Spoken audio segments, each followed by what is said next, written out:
Everyone, so I hope you're ready for another crash course with me today. We're going to go through all things margin, where you start off, where you end up. We're looking to start off in 3 foot, end up in 2 foot, and hopefully get snarled up in loads of fishies. Yeah!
Okay then folks, you join me at the beautiful Izaak Walton Fisheries today, where I'm going to be going through all things sort of marginy for this time of year, where I'm starting off and where I'm going to be ending up. So I'm going to be using particles in a little bit deeper water, looking for finding 3 foot, and then I want to come into the right shallow water with ground bait. It's the time of year now, it's proper hot through the day, but then it's blooming freezing at night, and the wind's been coming from the east, cheeky, for like the last week. So it's like a proper nip in the air. So I want to show you how to get the best out of the margins in particles with like a standout bait like corn over the top, and then coming into sort of the ground bait. I'll explain why, obviously, later on as we go through it, why it's so important that you do sort of like have them 2 swims on the go. First things first, bait preparation. So some 2mm thin perfects, as always. We've covered this loads of times how to prepare them. It's so simple. Not going to be, well, hopefully I'm not going to be here for too long today, so just going to be putting sort of like half filling a tub like that. Not going to be putting lots of bait in. Completely soaking in my water. Let me get rid of that little bit of a tag end. Completely soaking in my water. So you can see there, I don't know if Jake is zooming in on them. Zoom! So I don't want to leave all that water on them though. What I want to do is just pour a little bit off, just so them pellets are just sort of like peeking through that water. And I'm going to leave them, but before I leave them, I'm going to get some of this bad boy on. I've been using this everywhere, this pineapple and coconut liquid flavour. It's just, oh my, I just want to drink it. So give it a good douse of that, bit more, and then just work that through. And then you can see them pellets there, just sort of, you get in on that, you can't get in from there, can you? Oh, he's nodding his head, he can. So just sort of peeking through, leave them, that's it, done, dusted. Next thing, ground bait. Now, I can't tell you how good this stuff is, this Power Scope X. So from like any time from now all the way through, it's in my armoury, folks. I absolutely adore it, and the fish proper love it too. Again, it's one of them products that you can actually eat. I just want to thump my face in it and just eat it, basically. It's just proper. Again, 2 kilo bag. I'm not going to put it all in because I'm going to get this done nice and quick for you today. So we're going to put sort of a little bit more than that in. Sort of like, what's that? There's not even half the bag gone in there.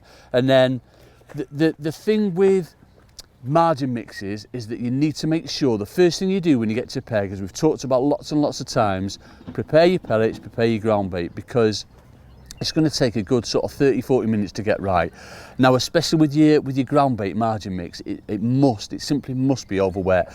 If you're mixing it sort of too dry and you're cupping it in, it's going all over the place. It's not going to settle on the bottom. Fish come in, one waft of the fins, and it's gone like 33 pegs down. You know what I mean? So make sure it's really over wet, and it's going to take, I'm going to say, a good sort of 2 or 3 mixes to get right. And by that I mean this initial one, your first one, over wet. Leave it sort of 20 minutes, come back to it, you know, a bit more water to it, and then probably another sort of 10 or 15 minutes after that, another little bit of water, and then we can riddle it. So just to show you what I mean, I'll turn that bucket round so you can see. Just keep adding that water, basically. There's a few different ways of mixing it, but I just prefer adding that water little and often. rather than sort of like putting a load of water in and adding the ground bait to it. So that's really, it's like basically wet sand. That's the consistency that we're looking for. Don't worry about, it smell, honestly, I wish you had smell-o-vision, folks. It's just ridiculous. Proper.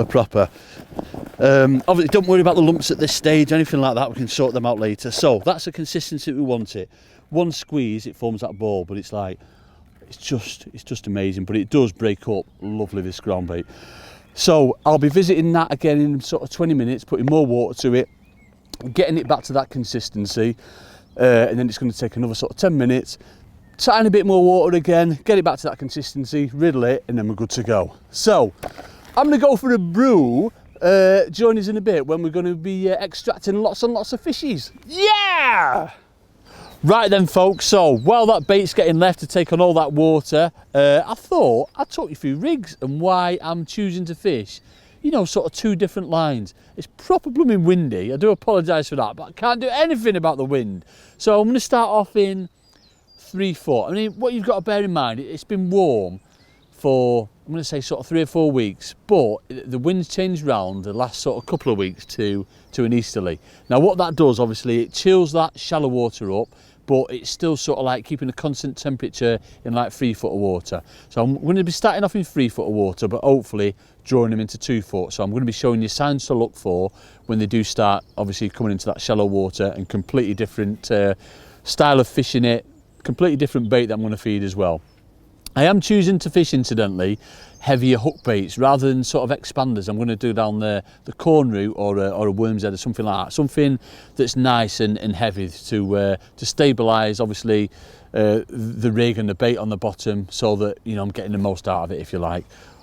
I know I'm waffling, folks, so let's go up to the rig. So, first things first, we're on little babby F1 kits just to stiffen everything up. But obviously, we're not fishing far, to be fair. We're only fishing like 8 metres away. That's where the next peg is. It's amazing. I've not said, well, we're at the beautiful Izaak Walton Fishery, if I didn't say before, on the canal lake. Amazing fishing. So elastic choice first. Now, I tell you what, this elastic, it's just caught me so many fish. Grab big fish as well. You know, all through sort of like coming into sort of spring. It's 9's Duraslip. It's amazing stuff. If I was choosing, obviously, to target carp, but it's venue specific, obviously. If it was mainly carp, then I'd be going obviously heavier, like the 13 or the 15's Dura, something like that. But because it's a lot of sort of 12 ounce a pound fish in here, mainly F1s with quite a few carp, odd bestest fish in the world as well, chub. That's why I'm not fishing overly heavy. Obviously it's through a short kit, so it does set quite nice. You know, you can tension it up nice and quickly. Main line on both rigs is 0.18 AccuPower. We've got a number 8 stop in between sort of the float and the connector. What have we got there? Sort of 12 inches or something. I do like, as you know, our fish folks, I do like to have quite a long bit of line pole tip to float, other than when it's quite windy and it's got potential to blow my rig out of place. That's why I've come a little bit shorter today, because the wind's not going to affect me, so I'm fishing downwind. It's not going to affect me as much, so I'm not fishing far out either. Float wise, I'm fishing the F1 pellet, 412's F1 pellet. Obviously wire stem just for that stability, but I've said it before, it doesn't really make a blind bit of difference this time of year, folks. It's just one of them. I love these floats. These and the F1 maggots, fantastic floats, and it's set at 3 foot, just over 3 foot. I've got a lovely slope where I can get right tight into the bank where they can't undercut me, which I'll talk you through more later on. It's literally 2 foot, just a smidgen over 2 foot, and then sort of, I'm going to say probably about a metre down the slope I've got 3 foot. It's lovely. Then eventually it goes to like 5 foot down the middle. So on venues like this, it's absolutely perfect, and you can choose what depth that you want to fish. So as I said, that's 3 foot. Shotting wise, nice and simple, nothing complicated. We've got 6 number 9 shots on there, and as you know, shots over stots, because obviously shots don't move on your line, stots do. You can use stots for, you know, when you're fishing in little bulks, or for when I'm fishing shallow, but for this, where I don't want anything to move, shots are important. And then hook length wise, straight out of the packet, aren't we, folks? We're on them bad boys. GPMB 0.13, they come obviously 6 inches, so all I've done on this one's 4 inches, and then for me, my shallow one, which I'll go through in a sec with you, that's 3 inches, you know, just for a shallower water. But that's the finished rig, nothing complicated with it. That's what we're starting on. I'm going to be putting I'll talk you through the pots more later, but basically I'm going to be using a little tiny toss pot just to tap them few micros in, just to create a bit of noise. I don't want to sneak the bait in there. I want to tap it in so it's over a bit of an area, you know, try and get an instant response really. And then on the other rig, so when we start getting things I'm going to look for is, you know, obviously foul up fish, line bites, or swirls or signs or bow waves coming off from the even shallower swim right against the banking. So when I know that they're sort of undercutting me or getting into the bank in the shallow water behind me float, which will happen, you know, obviously time of day, sort of R12, 1 o'clock onwards, they do tend to want to come into that shallow water, but just for the morning, you know, just get into that bit deeper water. That's when this rig comes into play. So again, same elastic, as I said, the stamp of the fish is nothing great big in here. You watch, George is going to put something in right big and wobbly in his. I'm going to have to go walkies, but yeah, there's nothing sort of like over a couple of pound, maybe the odd one, that's all. So same main line, 0.18, back shot again, slightly short a bit. I spat everywhere then, I do apologise. Slightly short a bit of line between your pole tip and float, probably 9 inches. But look at the float, folks, completely different. What I don't want in that shallow water is a longer, sort of like your traditional Chianti style float like they had on for the deeper water. When I'm in, I'm going to say 2.5 foot and less, I'll always go for this nice sort of stumpy, real positive float, thicker bristle on. This is a 4/14 carp shallow float. I wouldn't go anything lighter than that. An area where anglers go wrong is fishing too light a float for the shallow water. Basically, you've got to be fishing more positive floats to eliminate them line bites. So if I was to put, say, a 410s, 412s float on in the shallow water, again, I know they're not big fish in here, but you know, the surface area in that shallow water, one waft of the fin, your float goes under your strike, you foul hook it, and then obviously you end up ruining your swim because you're just getting bow waves everywhere, this, that and the other. So nice positive float, 4/14s, which is shotted with, as I say, we're smidging over 2 foot here.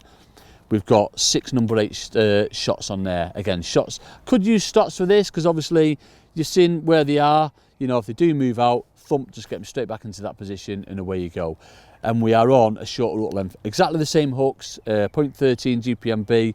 I've just literally just halved it. So we've got a 3-inch hook length on that, 16 hook. As I said, because I'm using bigger baits, you know, like corn or worm, you can get away with big hooks. I do like to use big hooks. Same elasticons I've been through. So the next thing I want to talk you through is the pots and the feeding. Basically, I've got 3 different sizes. I'm going to be using that to start with. Probably, I'm going to start off full filling the pot with micros. Now, obviously, the best bait in the world for getting fish in your peg is micros. The worst bait in the world for getting a fish too preoccupied is micros. So you've got to be careful with how you're feeding them. If it's little babby stockies we're catching, I might try and catch 2 or 3 off one feed. If it's sort of bigger fish we're catching, then I want to feed every time. But I'm going to start off filling that up, tapping them in from a bit of a height so they go into a bit of an area, and then we'll see what's what. If I am getting a lot of liners, foul hookers on that line, and I don't think it's quite right to come into that even shallow water, then what I'll do, I'll just sneak that in so it's going in a little pile. You know, we talked about that loads. So that's what I'm going to start off on the 3 foot line.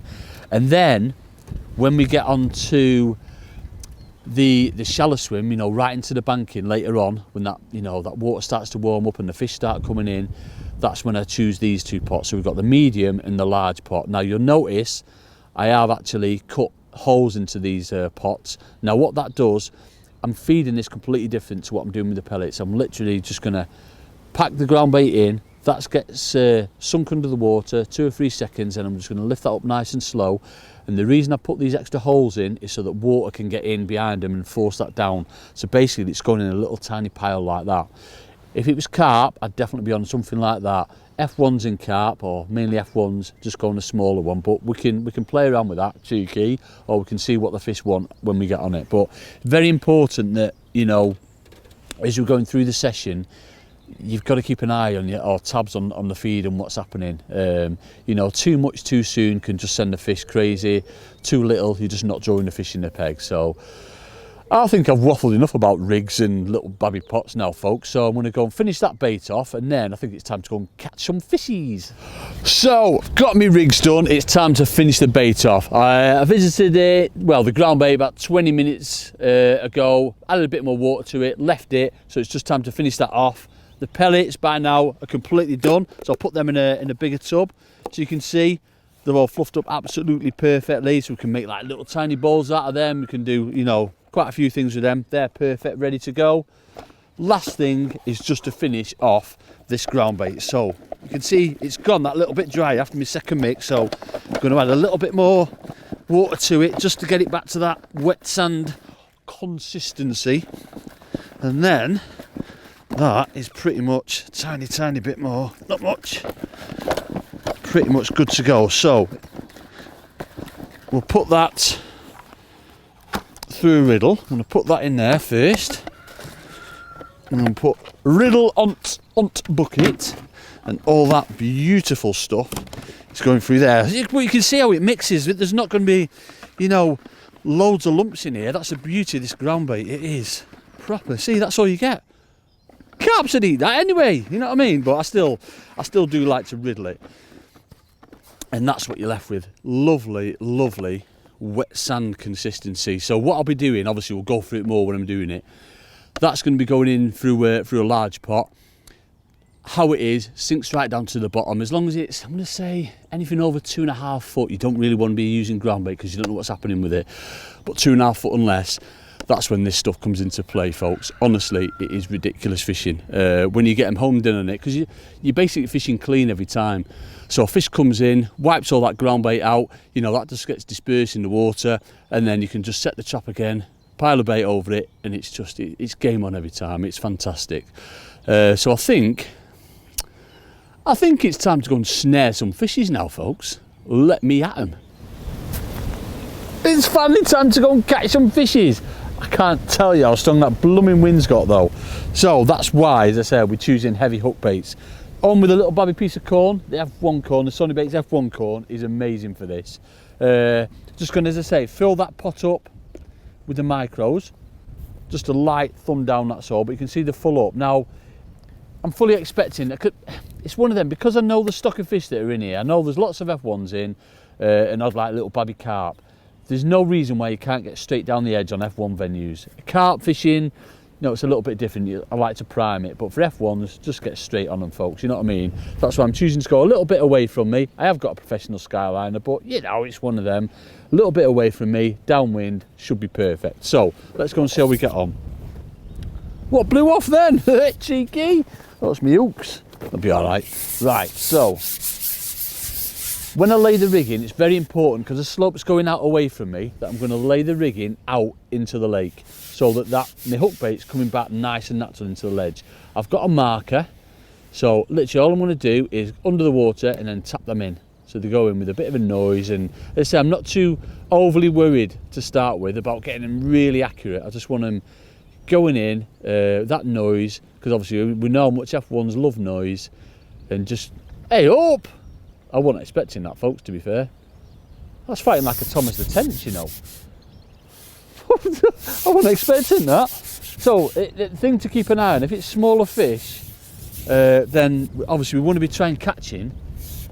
Is it a tench? Oh, it's a ghosty F1. I thought it was a Thomas the Tenth, how it's all like that in its head. Yeah, things to keep an eye on is how much bait to feed. Now that is hooked perfectly in the top lip. Absolutely bang on. We'll have him in there. So because I've literally just started off the session, I'm going to go in with another pot of micros, but very quickly I'd imagine these fish, you know, the size of them, we're going to start getting sort of funny bites. So what we'll have to do is maybe catch, you know, sort of 2 off one feed, maybe 3 off one feed. We'll see what's what. But what's going to happen, obviously, the micros, when the fish are coming in and sort of like, you know, charging around with the stockies, they're going to be blowing that bait all over the place, blowing some into the edge. So when they do start foul hooking the odd one, that's when it's time to come into the margins where you can expect larger fish, and that's where I'm going to go in with that ground bait. I've not fed that 2 foot line whatsoever yet, focusing on this one to start with. So again, get on my marker, plop that in, come back so he floats right over it. So you can imagine what the markers are doing. They're probably breaking up into, I don't know, probably like a 8-inch round or something. So you saw like we had a little dink then. That was a fish coming in and attacking it. Another little sign then. It's blooming hard to keep this float still. That's why the importance of them back shots, obviously. But yeah, so that's why I don't want to feed that margin one too early yet.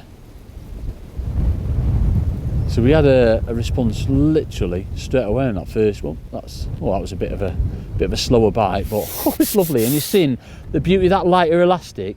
Every fish that you should hook should swim naturally into the deeper water. Lovely fishing this. Right, I'm going to try it without feeding this time. As long as you don't go like too long, you know, obviously between feeds, it doesn't take you too long to get the bite, you should be able to get away with it. We'll soon find out. And you're just building up a picture in your head. Go on, the ghosty F1s. He's trying to do me in my keep now. They're beautiful, them. Look at them beauties. Proper stunning ghosty F1s. Another top lipper. Yeah, so because it's not been overly long, it's probably been a couple of minutes since we last fed. It'll be nice and quick. And as I say, I can build up a quick picture of how I need to feed for these fish. If I don't get a bite within sort of, you know, a minute to 90 seconds, which both of them fish have been so far, obviously I'm fast forwarding things, folks, you know what I mean, then it's telling me that I need to feed every go still to start with. But you see, we had a liner then straight away, so we know there's one there. So that's the beauty of micros. You get on them straight away, but you've got to be careful with how many you're feeding. Just get that into my marker. There's my marker. So as I say, if it's going to take a little bit, well, no, there's one on it straight away. If it takes a little bit longer, then I know I need to feed more. Look at that. Oh, awesome. So if I can, I don't want to be feeding them micros every time, because obviously the trouble with micros is you're just going to attract so many fish into your peg that eventually they'll just sort of like ruin your swim. So if we can catch sort of 2 or 3 off one feed, I'll be well happy with that. You want F1s? This is awesome, this. I wasn't expecting this. I thought I'd be waiting a little bit for a bite. It just shows you though, doesn't it? Let's get him in. Another one again. So what I'm going to do this time, what I'm going to do, I'm going to feed. I've got to feed again. Start off with 2 off one feed. But then as soon as, because they had one like little babby liner on that one. But then we had a proper bite, so I'm not overly bothered just yet. But again, just shows you the beauty of that heavier hook bait as well. Like corn, certainly in this wind, proper. Oh, so that was a liner then. I could have come in. Oh yeah, so you see what I mean? Like the micros already, the drawing fish in, and we're getting funny bites. That's the second one of them I've had. So I know it's not right feeding after every fish. I need to catch 2, maybe 3 off one feed to start with. That seems about right. Again, obviously this is getting fast forwarded today, but the signs that you're looking for, you know, fishes. Signs that we're looking for is far up fish, swirling behind your float into the banking, loads of missed bites. That's what we're looking for, and that'll tell us the signs that we need to come into shallower water. Obviously, to start with, we don't need to change anything at the minute. This is amazing fishing. A good stamp them as well. Let me go start. Everyone in the top lip. I mean, he's taught me well. That J-Lad has. He has taught me well. So again, no feed this time. So I'm hooking the corner, incidentally. I'm going literally through the top. He's zooming in on that, Jakey. Right through the top to the bend of the hook, and then just folding it back round. You on it? Of course he's on it. Nice and easy. I used to hook it funny so that, like, if I missed a bite, my corner, and I could strike dead on, my corner stay on. That's how I wanted to hook it. But then Jamie showed me the error of my ways. He said, don't do it like that. You want it nice and soft, so when it comes out, it's straight in the fish. So he saw, again, another liner. So all these are signs that, you know, they're micros. Yeah, they've done the job, they've brought the fish in, but we definitely don't want to be feeding over and over again. We're just getting too many there. And this is what you'd be looking for to come in to that even shallow water where, I said, the beauty of ground bait, you're fishing pretty clean every time. You know, they're not taking any bait or anything like that. They're coming into that bait. The only thing they can physically eat is your hook bait, and that's the beauty of the ground bait. It's fantastic stuff.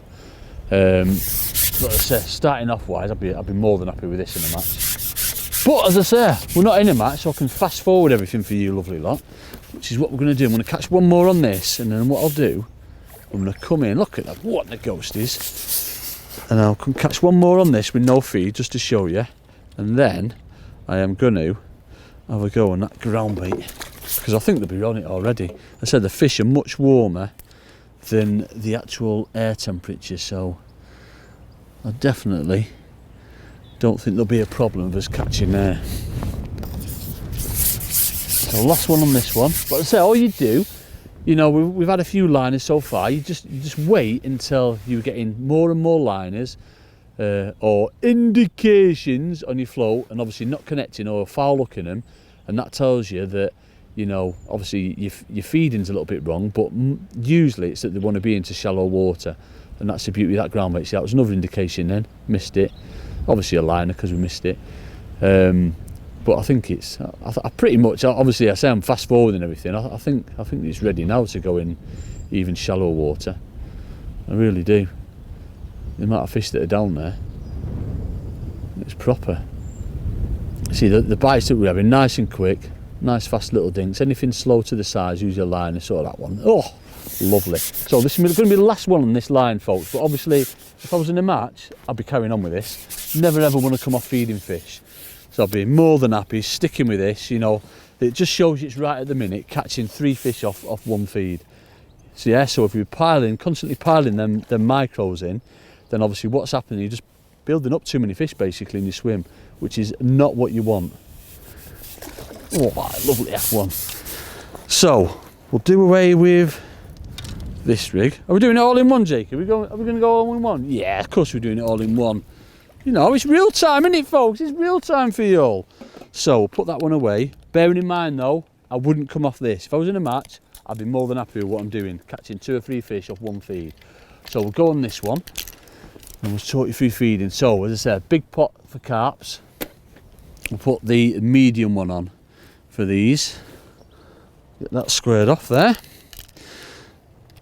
So completely different with ground bait, because the beauty of ground bait, it's a fantastic attractor. The only thing they can eat is your hook bait, and certainly with bigger carp, F1s, it's a little bit different, but with bigger carp, obviously it comes in one suck, that bait's all gone, and then as it powers out your peg, your ground bait basically just gets dispersed back into the water. So when you go back in again, you're fishing clean every time. It's probably my favourite way to fish, other than like rod and line work, in the summer for like carp and the edge. It's a fantastic way. Going in with corn again, remember shorter hook length on this, 3 inches. So put the ground bait in and then just thumb it down nice and slow, or nice and lightly should I say, key.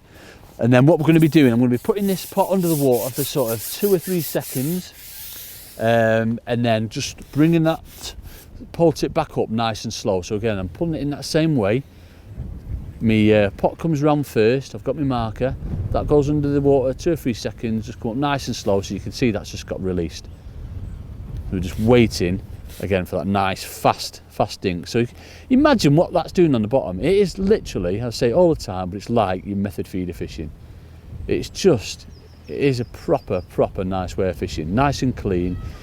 Things to watch for, so if we're, you know, getting bow waves out of the peg, or you sort of like bumper fish, I took my eye off it then, I think I might have had a bite then. If you bumper fish or you see a bow wave out of your peg, you must come back and feed it again, because, oh, we missed it. So like that, if the bait was still on, don't ever go back in. What you've got to do is come back, so you're fishing over that little pile all the time. I mean, I'd imagine that would have been a little babby F1, but it just shows you how quick they'll come in. I wasn't expecting this today, folks. How blooming cold that wind's been. We'll put corn on, but yeah, come back. So anything that you bump or you see a bow wave out, you've got to come back, set that trap again. It's so important. All too often, you know, certainly when I'm coaching, I see anglers just sitting there waiting for a fish, which, you know, you're going to get one eventually, but it's going to be much quicker if you can come back, set that trap again, because you're basically fishing clean every time. Proper lovely down there. But yeah, when you get them carps, obviously time of day, this is getting, as I keep saying, it's fast. Everything's fast forwarded, because we're on camera, aren't we? We're live on camera for you all. But time of day for them carp, when they come in, it's the best way of catching them. It's just amazing. But as I say, you've got to be careful with it with ground bait. Anything over 2.5 foot, that's why you want to go particles, heavier bait. Anything 2.5 foot and less, I just love fishing ground bait because how it fishes. Look at that, amazing.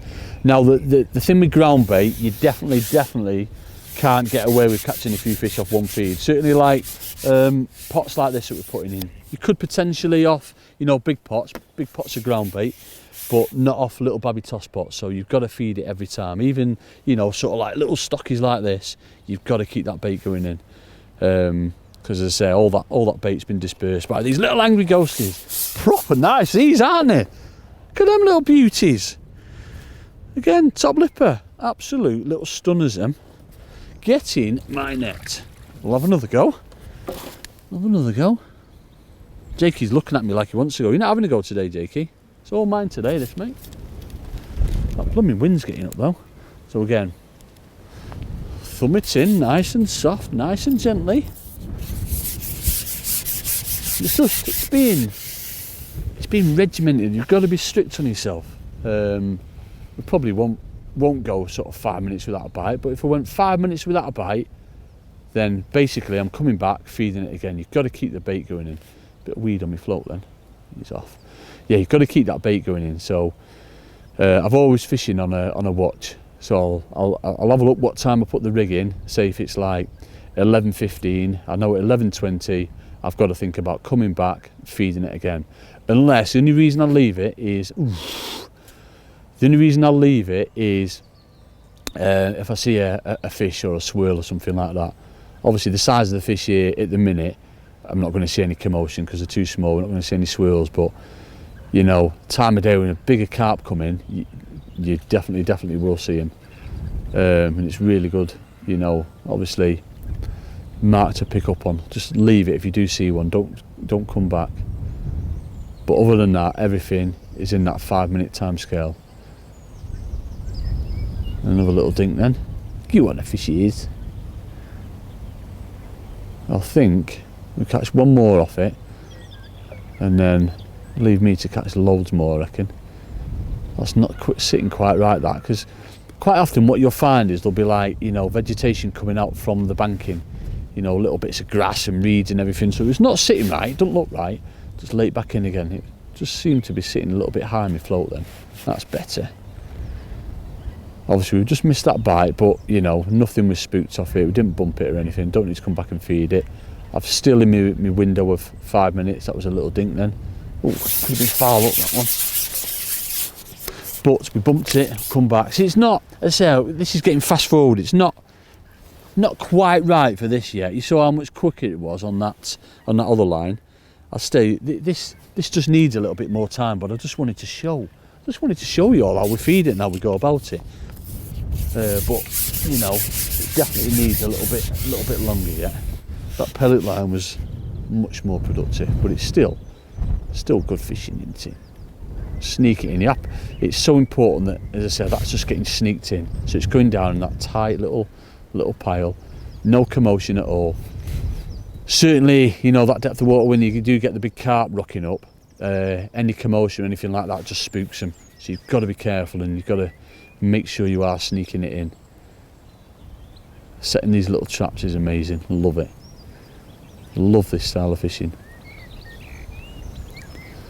I think we'll catch one more in it, or if we foul hook another one, I'll come off it and go back on that other line. But as I say, it was all about showing you. It's been good. I wasn't expecting like that many bites so quick. Proper fishing. It's usually what happens, you know. Obviously the smaller fish, they've not been that small though, but the smaller fish will get in on the act first, and then obviously the more the session progresses, that's when you know, obviously the big wobblies will come into play. And you know, I've swims both sides in matches. You know, I wouldn't think anything of having another swim that side as well, so that, you know, you can rest one, so when you go back on the other swim, there's fish waiting for you. Really important that you're doing that and not just like plundering one swim. I think if we get this one in, it's a nice one to end on. Oh yeah, another ghosty F1. Yeah, boy! I think for all you lot, we'll end on that one. Another beautiful ghosty F1. But yeah, so you've seen, simple. I wanted to get across what to look for, where to start off, what to look for. So we had the odd liner on that, on the micro pellets, but as I said, match conditions, I'd have stayed on it. And then obviously how to feed that ground bait one, which is the most important thing on the world. You simply must sneak that bait in. Incidentally, because it's F1s we're catching, that's why I'm on that size of pot. If it was carp, I wouldn't go in with that one. I'd certainly be on a bigger one, and I might only leave it sort of 3 or 4 minutes between feeds or something, or go on a bigger pot.